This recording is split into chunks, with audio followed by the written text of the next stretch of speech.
Kas iš jūsų jaučiatės pilnai saugios su savo vyrais? Apsidarykim, taip biškai.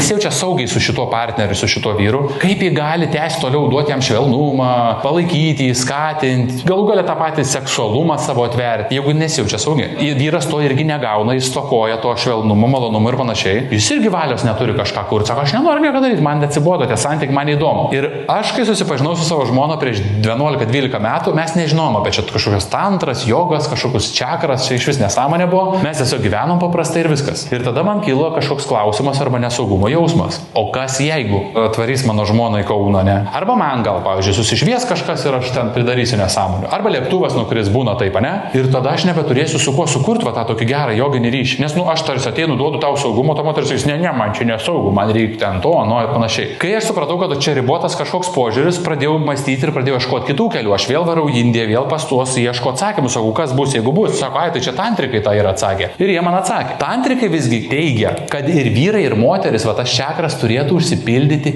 patys. Jeigu tu esi moteris, vieniša, viena, ar turėtum užsipildyti savo pats arba pati saugumą, malonumą, valios, kad pats turėtum, širdis, kad būtų pilna meilės, džiaugsmo ir panašiai. Ir savirealizacija, kad veiktumėm tai, ką norim gyvenime, kurtumėm, darytumėm tai, kas mums tinka. Ir tada nebėra problemų. Nes tada aš vienas jau esu save užsipildęs, man nereikia moteris dėl sekso. Arba moteriai nereikia vyro dėl saugumo ir kad 2 vaikus pamaitintų. Nes moteris pati viena yra savarankiška, jai viskas ok ir be vyro. Jinai jau užsipildžiusi save. Ir tada tokia moteris arba toks vyras bus su kitu partneriu tik tada, kada jis bus žiauriai fainas. Tik tada, kada bus gerai. Ne dėl naudos, ne dėl versliuko, ne dėl to, kad saugumo biški gausiu, ne dėl to, kad vienai liūdna. Jin bus tik su tokiu, su kuriuo bus dar geriau negu vienai.